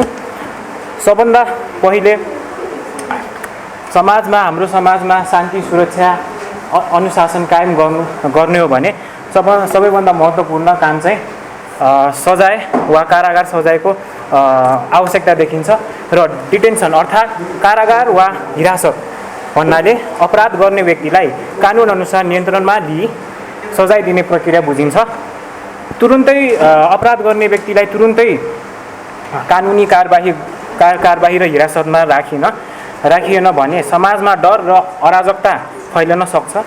त्यसै गरी सजायले अपराधीलाई आफ्नो गल्तीको परिणाम महसुस गराउन र पुनः अपराधमा संलग्न हुनबाट रोक्दछ।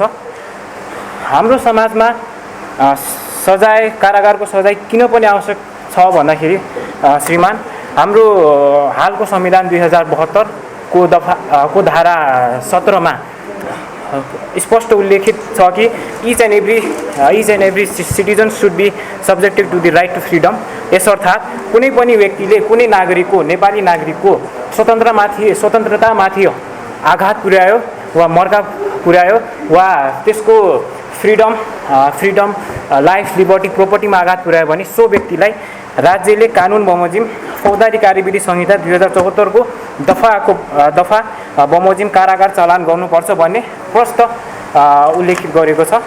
र उदाहरणका लागि नेपाल सरकार विरुद्धको गोपाल भन्ने लीलाबहादुर उपाध्यायको नजिर लिएर आएको छु श्रीमान। यस मुद्दामा सर्वोच्च अदालतले गम्भीर यौन अपराधलाई समाज विरुद्धको अपराध मानेको छ र अदालतले यस्ता अपराधलाई केवल सुधारको आशा पर्याप्त नभई पीडित तथा समाजको सुरक्षाको लागि कारागार सजाय आवश्यक हुने देखाएको छ। र त्यसै गरी जबरजस्तीकरणी, चोरी, हत्या, मानव बेचबिखन जस्ता गम्भीर अपराधमा केवल सुधार केन्द्रले मात्र समाज सुधार र सुरक्षित हुँदैन। त्यसैले कारागारको सजाय महत्त्वपूर्ण हुन्छ भन्ने प्रमाणित गरेको छ। र त्यसै गरी श्रीमान म सुधार केन्द्रको पूर्ण विरोध त गर्दैन, तर नेपालको अदालतको निर्णयहरू अहिलेसम्मको निर्णयहरू हेर्ने हो भने त्यसले के देखाउँछ कि गम्भीर अपराधमा पुनः अपराधको सम्भावना हुँदा वा समाजको सुरक्षा खतरा हुँदा डिटेन्सन आवश्यक छ र हुनुपर्छ। त्यसै गरी अन्त्यमा माननीय उपस्थित महानुभावहरू, कानुनको उद्देश्य केवल अपराधीलाई सुधार्नु मात्र होइन, निर्दोष व्यक्तिको नागरिकको सुरक्षा गर्नु पनि हो। र त्यसैले केही अवस्थामा रिहेबिलिटेसन भन्दा डिटेन्सन बढी आवश्यक र प्रभावकारी हुन्छ। धन्यवाद। विपक्षको तर्फबाट कृष्ण यादवज्यूलाई आफ्नो तर्कहरू प्रस्तुत गर्न अनुमति दिन्छु। सामान्य सभापति महत्य जुनी नायक मण्डलज्यू, आदरणीय शिक्षकवर्ग र मेरो प्यारो साथीहरू, म आज कारागारको विपक्षबाट बोलिरहेको छु। कारागार भनेको अपराधीलाई केवल थुनुवा वा दुःख दिने स्थानीय होइन, घौनिक फौजदारी न्याय प्रणालीले अपराधी सुधार गर्ने, समाजमा पूर्ण स्थापना गर्ने उद्देश्य राखिन्छ। त्यसले आजको अवधारणा कारागारलाई करप्सन इन्स्टिट्युसनल अर्थ सुधार गृह भनिन्छ। तथ्य तथा प्रणाली, अपराधी पनि मानव हो। अपराध गरे पनि व्यक्तिको मानव अधिकार समाप्त हुँदैन। उसले सुधार गरी पाउने समाज फर्काउने दायित्व राज्यको हुन्छ। उदाहरण, कसैलाई शिक्षा, सिपमूलिक तालिम, स्वास्थ्य सेवा उपलब्ध गराइन्छ। धेरै कारागारमा सिलाइ, कृषि, काठकाम आदि तालिम सञ्चालन हुन्छ। पुनरुद्धार अपराधी कम गर्ने उद्देश्यहरू, यदि अपराधीलाई केवल कठोर सजाय दिएमा ऊ झन्नै अरू अपराधी बन्छ। सुधारीमा कार्यक्रम पुनरुद्धार गर्ने सम्भावना घोषणा, उदाहरण कारागारबाट तालिम लिएको निष्कष्ट कैदीहरूलाई रोजगारी वा स्वरोजगारी आफ्नो उदाहरणहरू पाइन्छ। अन्तर्राष्ट्रिय मान्यता,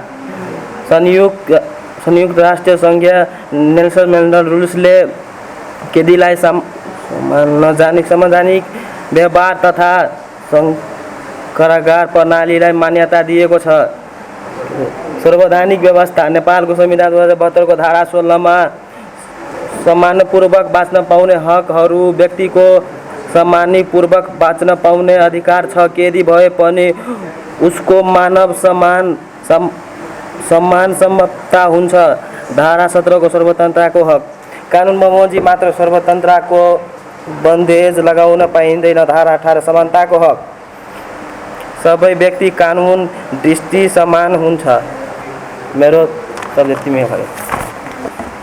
आदरणीय निर्णायकज्यू, विपक्षी मित्रले रिहेबिलिटेसन अर्थात् सुधार केन्द्रलाई अपराध नियन्त्रणको प्रमुख उपाय भनेर प्रस्तुत गर्न केवल प्रयास गर्नु भएको छ। तर म उहाँको तर्कप्रति स्पष्ट प्रतिवाद प्रस्तुत गर्न चाहन्छु।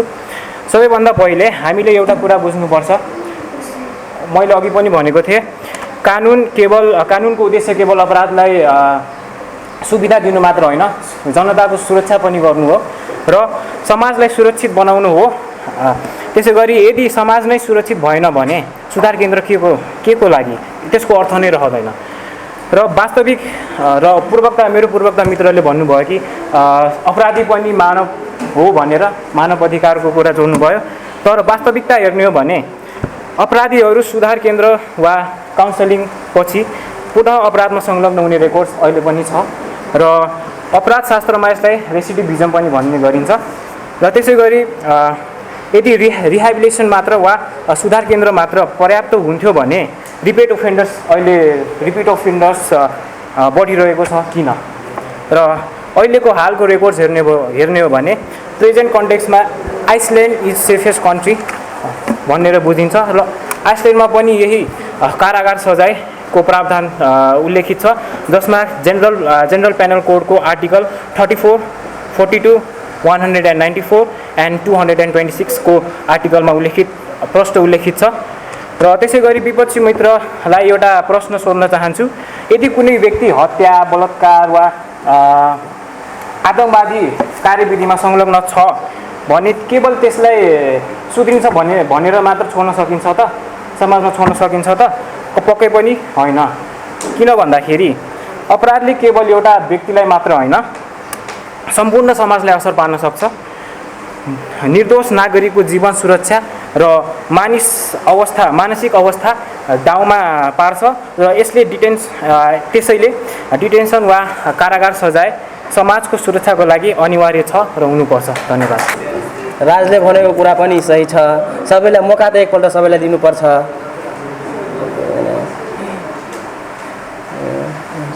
कैदीले कुनै जुलुम गरे भए पनि एकपल्ट त मौका दिनुपर्छ।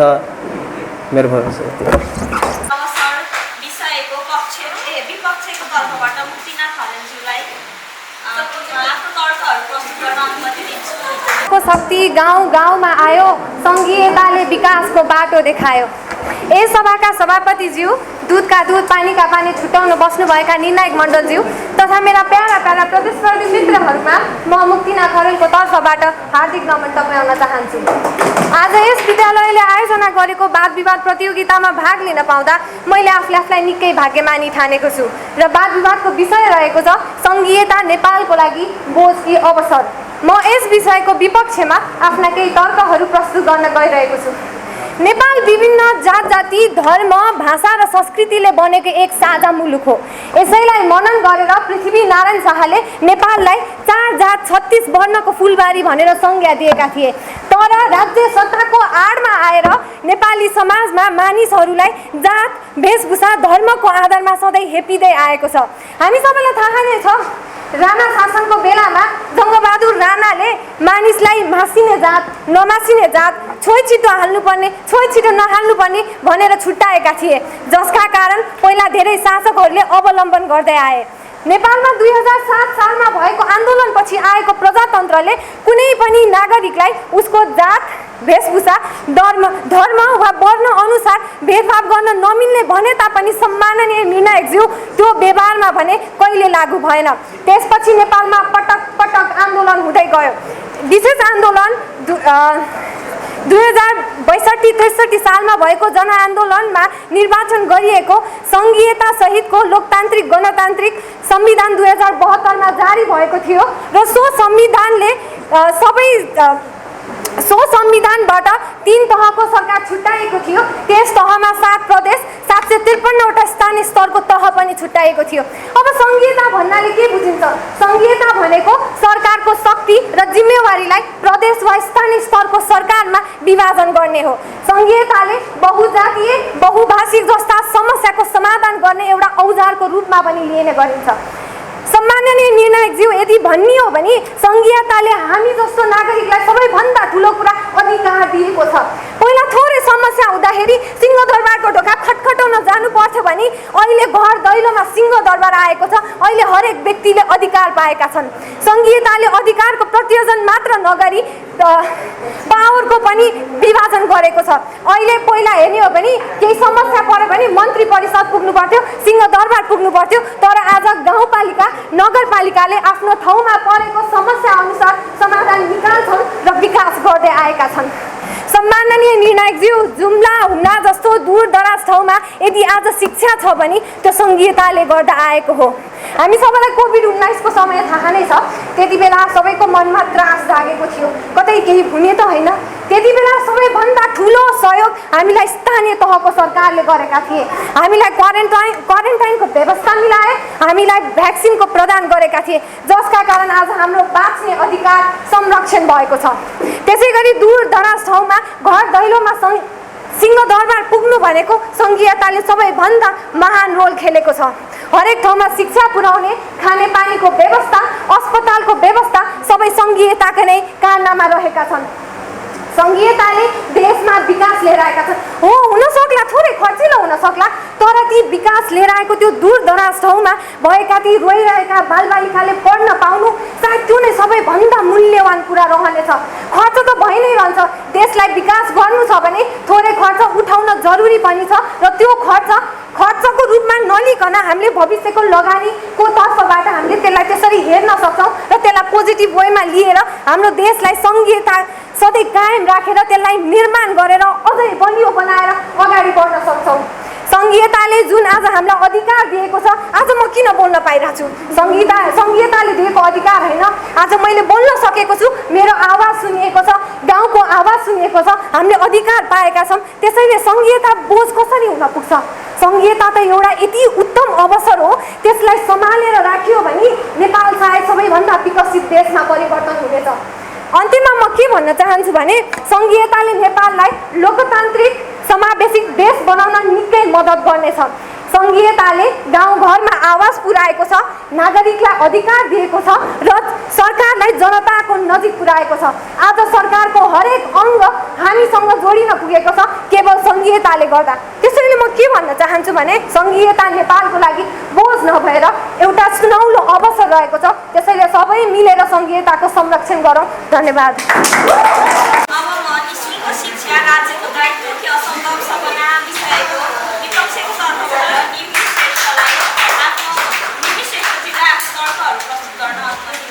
सभापति महोदय, निर्णायकज्यू, शिक्षक तथा मेरा प्यारा प्यारा साथीहरू नमस्कार। म निमी श्रेष्ठ आजको बहसको विषय निःशुल्क शिक्षा देशको दायित्व वा असम्भव सपनाको बारेमा भन्न गइरहेको छु। जहाँसम्म मलाई लाग्छ निःशुल्क शिक्षा देशको असम्भव सपना हो कि कुनै देशले आफ्नो सीमित स्रोत वा बजेट हुँदाहुँदै सबै नागरिकलाई निःशुल्क शिक्षा दिन सक्छ त? आज म प्रमाणित गर्छु कि निःशुल्क शिक्षा यो असम्भव छ भनेर। पहिलो लाइनमा सबैभन्दा पहिलो आर्थिक पक्ष। कुनै पनि देशको बजेट सीमित हुन्छ। शिक्षा मात्र होइन, स्वास्थ्य, सुरक्षा, खर्च र व्यवसायहरू पनि हेर्नुपर्छ। यदि सरकारले सबैलाई निःशुल्क शिक्षा दिने हो भने सरकारलाई ठुलो आर्थिक भार पर्न जान्छ। धेरै जस्तो डेभलपिङ कन्ट्रिजहरूको लागि त यो सम्भव पनि छैन। दोस्रो, गुणस्तरीय शिक्षा दिनु ठुलो चुनौती हो त। निःशुल्क शिक्षा दियो भने निःशुल्क शिक्षा मात्र हेरेर हुँदैन, राम्रो विद्यालय, शिक्षक अवस्था अनि शिक्षाहरू कस्तो छ त्यो विद्यालयको भने पनि हेर्नुपर्छ। निःशुल्क शिक्षा मात्रै दिएर हुँदैन, त्यो विद्यालयको गुणस्तरीय कस्तो छ, त्यहाँको डेभलपिङ इन्भाइरोमेन्टहरू कस्तो छ त्यो पनि हेर्नुपर्छ। सरकारी विद्यालयहरूको निःशुल्क शिक्षा दिए पनि त्यहाँको शिक्षाहरू एकदमै नराम्रो र भरपर्दो पनि हुँदैन।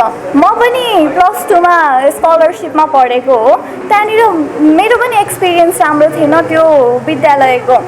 तेस्रो, जनसङ्ख्या वृद्धि। यो जनसङ्ख्या वृद्धि चाहिँ एकदमै ठुलो प्रब्लम हो। इफ हामीले फ्री एजुकेसनहरू दियो भने विद्यार्थी सङ्ख्या बढ्नेछ, त्यो बढ्दा बढ्दै देशको स्रोत र अर्को डेभलपिङ कुराहरूले हेर्दाखेरि त्यो एकदमै चुनौती आउनेछ देशमा। चौथो, मिसयुज हुनेछ, दुरुपयोग। इफ फ्री एजुकेसन बाँड्ने हो भने त्यसको भ्यालु घट्नेछ। जस्तै मैले भने अघि, म पनि +2सम्म फ्री एजुकेसन नै पढेको स्कलरसिपमा। यदि त्यहाँनिर इन्ट्रान्स प्रिपेरेसन नभएको भए, राम्रोसँग नगरेको भए, यदि मेरो पनि त्यो शिक्षाको लागि भ्यालु घट्ने नै थियो। केही मानिसहरू यसको मूल्य नबुझी वा लापरवाही गरेर पनि आउन सक्ने थियो, जसले शिक्षा प्रणालीलाई कमजोर बनाउनेछ। पाँचौँ, सरकारको प्राथमिकता पनि महत्त्वपूर्ण हुन्छ, एउटै अवस्था हुँदैन। अब कुनै देशको, सबै देशको एउटै अवस्था हुँदैन। जस्तै कुनै कुनै देशमा खान लाउन बस्नलाई पनि कठिनाइ आइरहेको हुन्छ, त्यो देशमा त निःशुल्क शिक्षा असम्भव नै छ। अब नेपालको कन्टेक्स्टमा हेरौँ, नेपालको आर्थिक अवस्था एकदमै कमजोर छ, त्यो कारणले पनि निःशुल्क शिक्षा दिन सक्दैन। अब एउटा ब्रिज बनाउनलाई त उनीहरूले 3-4 वर्षको लागि बजेट निर्धारण गर्नुपर्छ, त्यो अब निःशुल्क शिक्षा त कहाँ हो। सरकारी विद्यालयको अवस्था एकदमै नाजुक छ नेपालमा। नराम्रो पनि भन्न सकिन्छ र कुनै कुनै सरकारी विद्यालयहरू राम्रो पनि छ। अब जस्तै मैले भने, म पढेको सरकारी विद्यालय, मेरो एक्सपिरियन्स एकदमै नराम्रो थियो। त्यहाँको एजुकेसन सिस्टम अनि अरू कुराहरू पनि एकदमै नराम्रो थियो। त्यही भएर मलाई जहाँसम्म लाग्छ सरकारी विद्यालयको अवस्था एकदमै नराम्रो छ। दूरदराज क्षेत्रमा समस्या। अब जस्तै नेपालको हिमाली पहाडी भेगहरूमा त अझै पनि विद्यालय नै छैन, निःशुल्क शिक्षा त टाढाको कुरा। मलाई जहाँसम्म लाग्छ हिमाली भेगहरूमा चाहिँ निःशुल्क शिक्षा भन्दाखेरि पनि विद्यालयहरू बनाउनुपर्छ। शिक्षामा असमानता। हामीले इनइक्वालिटी इन एजुकेसन त सुनिरहेको नै हो। प्राइभेट स्कुलहरूमा कति एडभान्स एजुकेसनहरू छ, प्लस गभर्मेन्टमा एकदमै लो छ। अब साथीहरूले भन्ला कि नेपालको संविधानले शिक्षा आधारको रूपमा दिएको छ। हो, म मान्छु, शिक्षाको आधारमा घोषणा गर्नु र त्यसले पूर्ण रूपमा विकसित हुनु त्यो दुईटा फरक कुरा हो। नेपालको टोटल लिट्रेसी रेट 76.2% छ भने अराउन्ड 3500 स्कुल्सहरू छन्, त्यसमा पनि 27 गभर्मेन्ट स्कुलहरू छ। अब निःशुल्क शिक्षा त यो पेजमा हेरेर एकदमै असम्भव नै छ। अन्तिममा म के भन्न चाहन्छु भने, मैले डिसएग्री गरेको होइन कि निःशुल्क शिक्षा हुँदैन भनेर, असम्भव छ भनेर, तर निःशुल्क शिक्षा एउटा राम्रो विचार मात्रै हो, जसले सपना मात्र देखाउँछ, पुरा गर्न सक्दैन। धन्यवाद। जसले जिले पनि सहभागिता जनाउनु ठुलो कुरो हो, सिक्ने प्लेटफर्म हो। फिफ्टियरसम्म केही न केही सिकेर जान्छ। हामीले पनि पहिला यसरी नै सिक्यो, फिफ्टियरसम्म कन्टिन्युस तरिकाले सिक्यो। जे जस्तो भए पनि मुक्ति नेलालाई त भन्नै परेन। अब त्यसलाई केही कम्ती गर्नु होला। अनि अब फर्किएर चाहिँ अजब्बाको कुरा आयो। उनीहरूले त एउटै ग्रुपमा आफै छाने हो, नछाने भए हुन्थ्यो होला। अब यहाँ गाह्रो देखिएको छ, अब यहाँ खोला अगाडि बढाउने। अनि खुसबुको राम्रै भइरहेको थियो, 81 रोकेर किन गयो थाहा भएन है त। जे जस्तो भए पनि मेरो लागि चाहिँ जो अगाडि बढे पनि जो पछाडि रहे पनि मेरो लागि चाहिँ हाम्रो विष्णु भाइ चाहिँ उनीहरू सरह नै हो। किनकि त्यो ठाउँबाट तराईको ठाउँबाट आएर न भाषाको शुद्धता छ न केही छ, त्यही पनि आएर उभिएर प्र्याक्टिस गर्नु नै मेरो लागि ठुलो कुरो हो। कुनै पनि विद्यार्थी भाइ बहिनीलाई मैले भेदभाव गरेको छैन। इभन मलाई नाम पनि कन्फ्युज हुन्छु बेला बेला। उर्मिला र निकीको अनुहार उस्तै लाग्छ, अझ पारा चाहिँ हाम्रो बहिनी रश्मिको अनुहार उस्तै लाग्छ। अनि उर्मिला र प्रज्ञाको नाम कहिले त्यस्तै को भनेर कन्फ्युज हुन्छु अब चाहिँ हुँदैन फेरि र अर्को राउन्डलाई तिमीहरूलाई शुभकामना छ यो स्कोर बेलुकासम्म आउँछ नेक्स्ट राउन्डलाई को गयो बेलुकासम्म आउँछ अनि टाइट सिट म आफै छानेर चाहिँ एउटा भिडियो बनाएर पठाइदिन्छु त्यो सब तयार गर्नु। नमस्कार, म doctor Gyan Basnet, Chakrawarti Habi education academy college of लको प्रिन्सिपल। प्रथम त +2 सकेर बसेका भाइ बहिनीहरूलाई बधाई तथा शुभकामना व्यक्त गर्दछु। चक्रवर्ती कलेजले 2 दशकदेखि कानुनी शिक्षा अध्ययन अध्यापन गराउँदै आएको छ। मुख्यतया हामी 5 वर्षे BA LLB र 2 वर्षे LLM कोर्सलाई मध्यनजर गर्दै आइरहेका छौँ। हाल यो कलेजले कानुन पढ्न इच्छुक भाइ बहिनीहरूको लागि काउन्सिलिङ सेसन सुरु गरेको छ र स्टुडेन्ट भाइ बहिनीहरूको सुनौलो भविष्यको मार्गदर्शक बन्ने जिम्मेवारी वहन गर्न हामी हर हमेसा तत्पर रहेका छौँ। त्यसैले आजै कानुनी विषयको बारेमा जानकारी लिएर आफ्नो स्थान सुरक्षित गर्न हुन अनुरोध गर्दछौँ। धन्यवाद।